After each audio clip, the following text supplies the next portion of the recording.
Okay. 1, 2, 3, and go. Tansin tutemak ni wagomaganak ni chauganak kinanawak kuta opasquiac. Christian Sinclair ni sinigasan kiton ni pimpatano ta honiga ni otiscano ta opasquiac. On September 19th, I look forward to your support and your vote to help move Opaskwayak Cree Nation forward to truly achieve progress and independence. We've had an exciting 3 years, and I want to first of all thank my nominator, who was the late Irene Cowley, and my seconder was Alyssa Whitehead. Without their support and their valued vision and faith in me, this would not have been possible. To take the Opaskwayak Cree Nation from major deficits to major surpluses in a matter of less than 3 years truly shows that we have the capacity, the wherewithal to be able to be in the top in Canada once again, and we have been able to achieve that. When we were first elected with the government in 2016, Opaskwayak was on the third of third-party management. They were operating under what's known as a management action plan, which was basically co-management with the government support, of course. And personally, I knew that Opaskwayak was much better than that. And with our Opaskwayak Business Development Corporation, they were on the verge of bankruptcy within 6 months to a year. And this is words right from our auditors. So what we had to do was move very quickly and mobilize and analyze the situation of Opaskwayak, our financial situation, because without an economic course, you cannot support or pull a social cart. So we quickly got that under control. We got qualified under First Nations Financial Authority, which allowed us to leverage our dollars, taking $1 that we earn and turning it into $10 to $12. So we used that to be able to pay off high interest debt that was ranging anywhere from 6 to 10% with the banks, and reduce it down to 3.25%. So that $7.5 million that we were generating within Opaskwayak, with all combined resources of tobacco and gas, allowed us to turn that into $56 million, which is what we used to consolidate high interest debt, pay off bad debt from businesses, and to also make strategic investments. So I'm very proud to say today that Opaskwayak has gone from the bottom third to the top 10 in all of Canada in less than 3 years, and it was acknowledged by the First Nations Financial Authority of Canada and the Financial Management Board, which we are now certified. This means that Opaskwayak Cree Nation is and meets the highest level of administration and financial controls that puts us on par with any other government in Canada or around the world for that matter. Now, what we want to be able to do is, now that we've got our financial house in order, it allows us to become masters of our own house. And by that, it means giving ownership to you, the members, to ensure that you give us the information that you want, the plans, the ideas, in order to provide a better quality of life for all of our people. Owasasak, Oskatasak, Napewak, Squawak, Oga, Kateyak. The babies, the young children, the men, the ladies, and the elders. We have to ensure that we approach this in a holistic manner that will achieve balance based on the Ininu way of life, the Cree way of life. And in order to do that, we have to manage with strong financial discipline our limited financial resources, but at the same time allow them to grow. So just to recap some of the accomplishments that we did going back to 2016, we quickly were able to negotiate with Manitoba Hydro and get a large settlement for the Choppers and the Fishermen's Association of Opaskwayak to the tune of $16 million, $3 million of which is in trust for both the fishermen and $3 million for the Choppers, which will provide long-term benefit for them going forward in the future, as well as large payouts that were provided to the Choppers and fishermen and their families. Following that, we were able to get control of the Hudson Bay Railway, which OCN is a part owner of, as well as a number of First Nations and townships in northern Manitoba, along with our partner, which is the largest private investor known as Fairfax Financial here in Canada.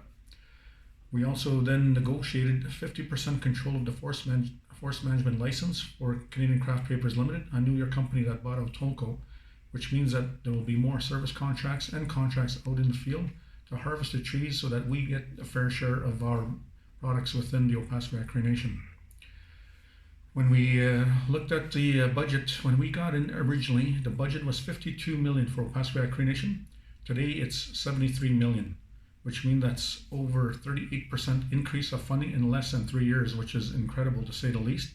And that's because of the hard work of our staff, which have stepped up and rose to the challenge to meet and beat all odds that were against us. We also made sure that Pastorak Business Development Corporation got control of all their businesses. We jettisoned or released the ones that were not making money by doing a 20-year analysis on all of the operations and kept the ones that were profitable and provided employment for OCN. So now that we've turned the corner, last year PBDC made a profit of $982,000, putting it back on strong financial footing. But this was accomplished by ensuring that we updated all our policies and procedures right across the government. Some of them were outdated going back to 2002, which means we were operating with policies that were outdated, which would have put us in a position of liability when it came to our employees. So everything now is updated to the latest legislation, which allows for proper bookkeeping, administration, and the health and well-being of our employees, which ultimately means that they can provide the best quality service to Opaskwayak. We're not out of the woods yet. There's always going to be room for improvement. And this is where, with our financial standing as it is today, which is very strong, we are now going to be looking at what the plans are for the future. We've initiated what's called a comprehensive community plan, which is being taken to the community at large, and we encourage everyone to have their input of what they would like to see in the community. Right now, we are changing the way we build houses. Instead of the INAC way, which allowed us only to build 6 houses per year, we are building between 18 and 28 houses this year. That means more infrastructure is required. And with that, we just recently are accomplishing a state-of-the-art lagoon, which will give us a build-out capacity for the next 25 to 30 years. We've already been approved for a water treatment plant upgrade for $6.5 million, which will be starting this winter, and as well as a regional landfill. We will be closing down the dump site in Baghetti and moving it to the south side of town, off reserve, but within the traditional territory of Opaskwayak Cree Nation. And that will see another influx of major cash and projects, which means more employment and food on the table for our families and building capacity for our tradespeople. As well, with the housing that's coming forward, we've changed the policy where in the old days it was 10% OCN employees. Now we said let's reverse that. It's 90% OCN members that will be employees and 10% non-OCN members. As for landscaping contracts, it'll be 100% OCN landscapers that will bid on all landscaping projects in Opaskwayak Cree Nation, which allows the small businesses to pay off their equipment, hire their employees, and build their businesses as we move forward. That will allow our Cree economy to build as we move forward. So we do want to continue building on the band-owned businesses. We want to encourage small business ownership to thrive and prosper so that we make our people rich. There's nothing wrong with having millionaires on the Opaskwayak Cree Nation, and we will achieve that. This is what progress and independence is about, is making sure we have a strong, healthy, vibrant society. On the social aspect, with the increase of $5.2 million this year, all teachers got a 15% boost in pay, which puts us on par with the Kelsey School Division. We also are getting increased funding with Jordan's Principle that helps students with disabilities, and of course with the health center. So we are now combining our resources to make sure we work smarter with our dollars so that we're not duplicating. The next big move that we have as well is to ensure that we centralize our operations in our government so that we can make our dollars go farther, work smarter and more efficiently.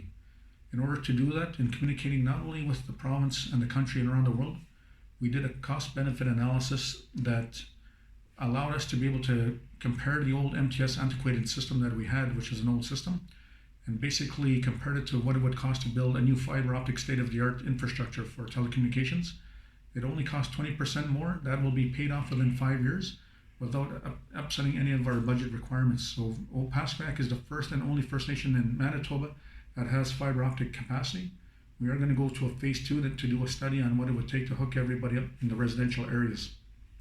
Going forward into next year, people have talked about our infrastructure, and this is where the long-term planning comes in now. I'm confident that we will be able to pave all the roads that were never paved that are still gravel today throughout all of OCN.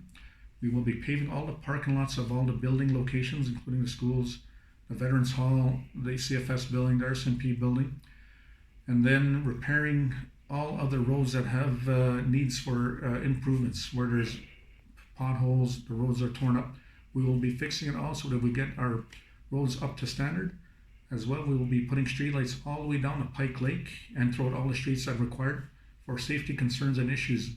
As well, we are doing a study that will allow us to put towers up to be able to put cameras to observe and watch high traffic areas for safety and crime reduction going forward. based on proven concepts and models with other First Nations. The other key area that we do want to focus on going into this next term is a drug reduction strategy and basically eliminating the drug problem in Opaskwayak Cree Nation. We recognize that it is a growing problem here in southern Manitoba in the city of Winnipeg, and it is creeping up to north, but we want to be proactive and tackle it, knowing it's already penetrating our community. So we will be moving on that strategy. In the case of housing, people still have this misconception that the chief and council pick who gets houses. We eliminated that 3 years ago, and it was actually adopted by the previous government, and I want to commend them for that.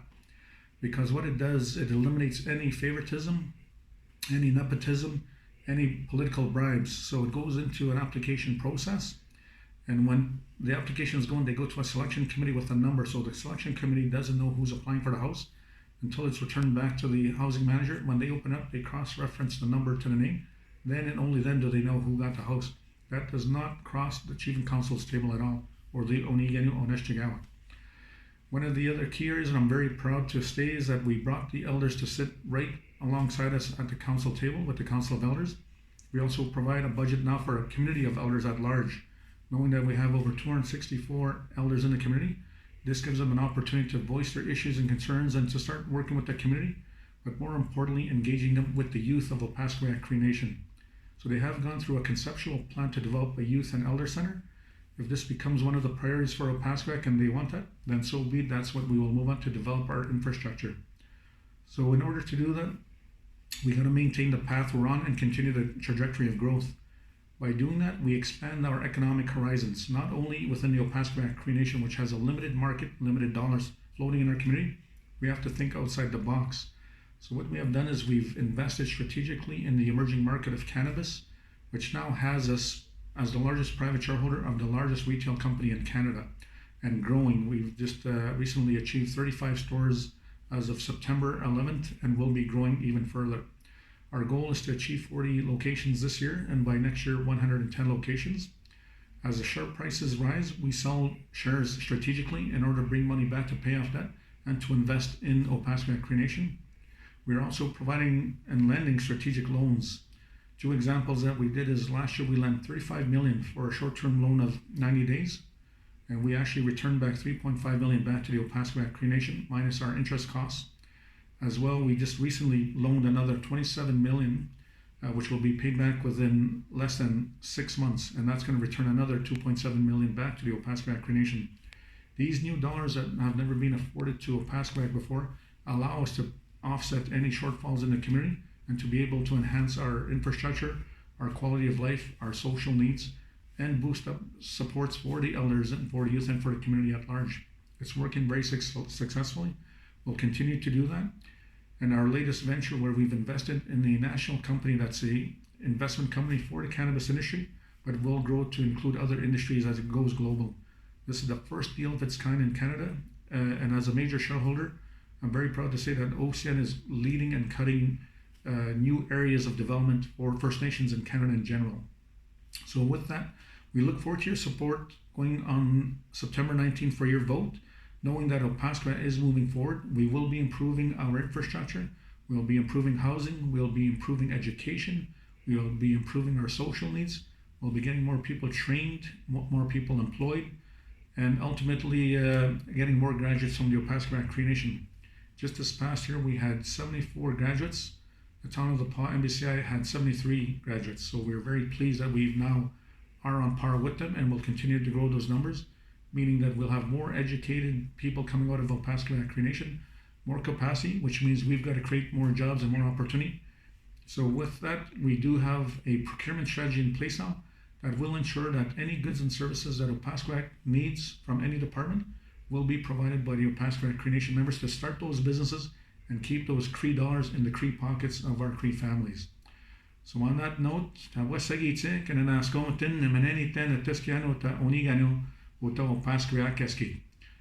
I look forward to your support on September 19th, and know that together we can achieve greater results and true progress and independence for the Opaskwayak Cree Nation. Good.